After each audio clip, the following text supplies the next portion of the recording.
I'm Dr. Yoni Whitten, and today we're talking all about thumb pain. Now, before we get into this, we need to get one thing out of the way, and that is that pain in your thumb can be caused by a lot of different things. Some of those conditions are very serious, and you do need to seek medical attention for them. But what I want to focus on today is the most common cause of thumb pain, statistically speaking, and that is degenerative, non-inflammatory arthritis of the thumb, otherwise known as osteoarthritis.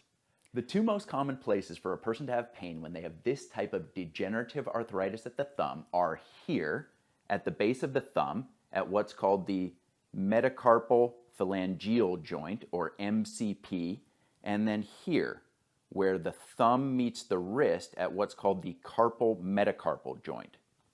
If you have a dull, nagging ache and stiffness in either of those two areas, and you wake up with the pain and it tends to improve as you move around or as the day heats up and gets better when things are warmer and worse when things are colder, these are classic signs of osteoarthritis.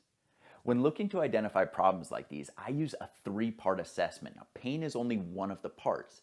The other two things that we're looking for are equally important. So in addition to pain in these two classic areas, we're looking for structural changes at the hand. And the dead giveaway for degenerative changes at the thumb are when you look at a palm and you see that the thumb has drawn inward towards the pinky side of the hand like this. If you see that palm with that elevated thumb pad and a deep groove here down the center of the hand, and you have kind of like a divot here at the back, and these people will have difficulty flattening their thumb out and getting into a flat palm position. Those are the type of structural changes that I commonly see with people with severe degeneration at the thumb. And then the third part is functional changes. So like I said, they'll have difficulty getting to a flat hand, and if they can get there, it'll be painful at the thumb joint. And then the other thing that I look for is if you just hold your hand out like this, you should be able to make a 90-degree angle between your index finger and your thumb with no difficulty whatsoever. So with that being said, if you're a person that has the types of problems that we just went over, that's pain in these two areas, a hand that's collapsing in on itself, or difficulty flattening out your hand, you've come to the right place, because we're about to get into a three-part strategy for radically improving the functionality at your thumb. Now let's get into this. Strategy number one is a self-myofascial release technique for the hand. And although this sounds complicated, it's actually really simple. See, one of the things that can lead to joint degeneration are muscle imbalances, especially when those muscle imbalances are in place for years or even decades. With the hand, there's just no question that we close the hand and do grasping activities way more often than we ever do opening activities. Over time, you get this overdevelopment of the muscles here at what's called the thenar pad, and the thumb just gets pulled harder and harder towards the midline of the hand. This can create lots of wear and tear on these joints. And so what this self-myofascial release technique is for is to loosen up the musculature and the soft tissue in this part of the hand. The only thing you're going to need to release those tight muscles in your hand is a tennis ball. You're going to take that ball and place it directly down on a firm surface. From there, you're going to use this portion of your hand, the thenar pad. You're going to stand directly over the ball and press that part of your hand straight into the ball, causing compression of the tennis ball. You want to make sure to use a straight elbow here and lean on it using your body weight, not the strength of your arm and your shoulder. Once you're in that position, you're just going to roll slowly towards the middle of your hand and then outward towards the thumb, going back and forth in a very slow, deliberate motion, making sure that you're keeping pressure enough on the ball, using that thenar pad of your hand at all times the ball stays compressed. You're going to go back and forth for 30 to 45 seconds. Part two of this process is a very easy mobilization. The goal of this is really simple. You're just trying to increase your ability to flatten out your hand. To mobilize the thumb, you're just going to stand facing a wall. You're going to extend your arm straight out in front of you at shoulder height.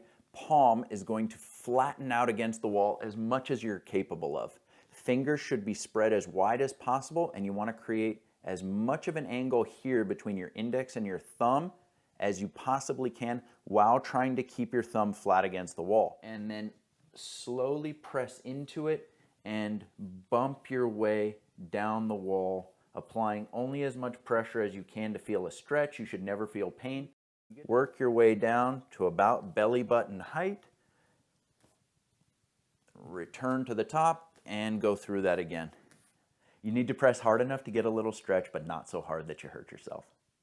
Part 3 of this strategy involves a simple taping technique that's designed to decompress the joints, relax tight muscles, and increase nutrient delivery to the tissue that's in need of repair. All you need to take advantage of this strategy is a trusty roll of rock tape.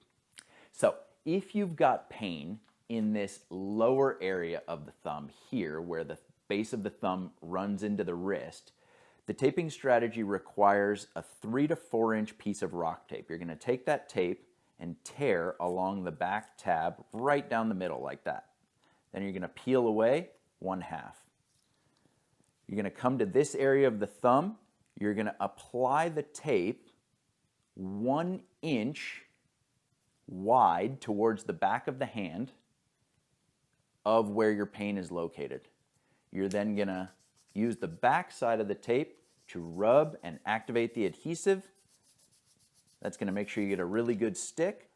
Once you've got that and the backing is still applied to the opposite end of the tape, you're going to start peeling that away, flip that down, and then you're going to apply a stretch towards the palm of your hand, laying that tape down with the stretch applied.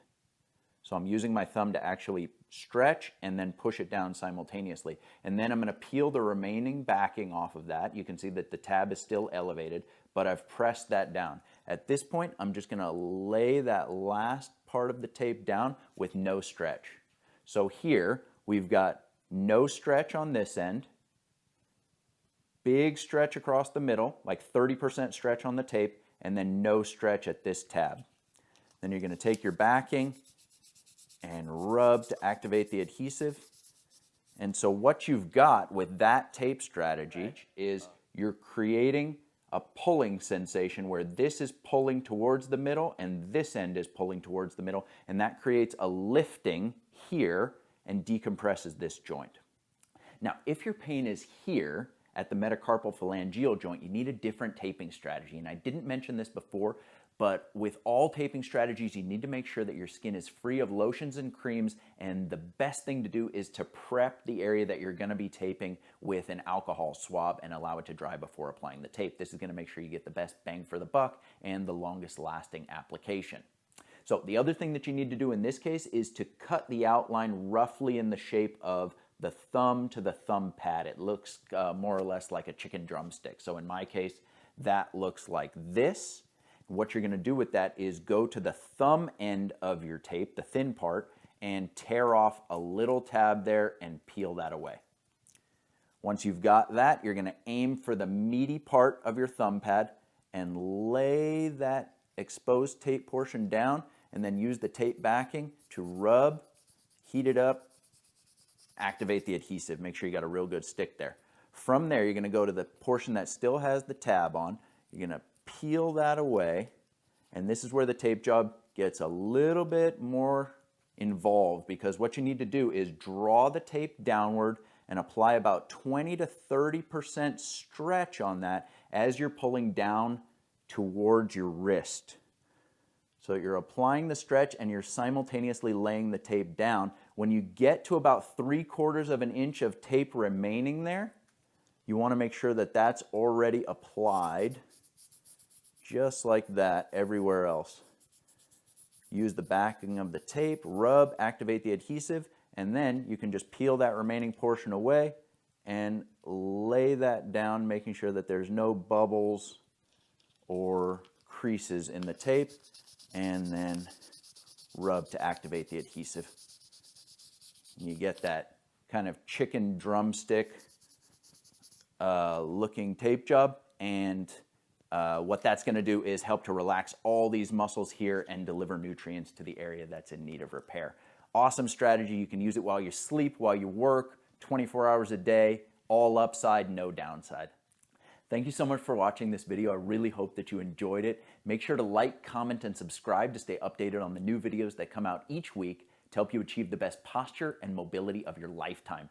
And if you're struggling with pain in your thumb or pain in your hand or anywhere else in your body, you've got to check out the Pain Fix Protocol. This is the new science for permanently resolving these problems. I'm going to include links for the Pain Fix Protocol and for rock tape down in the description.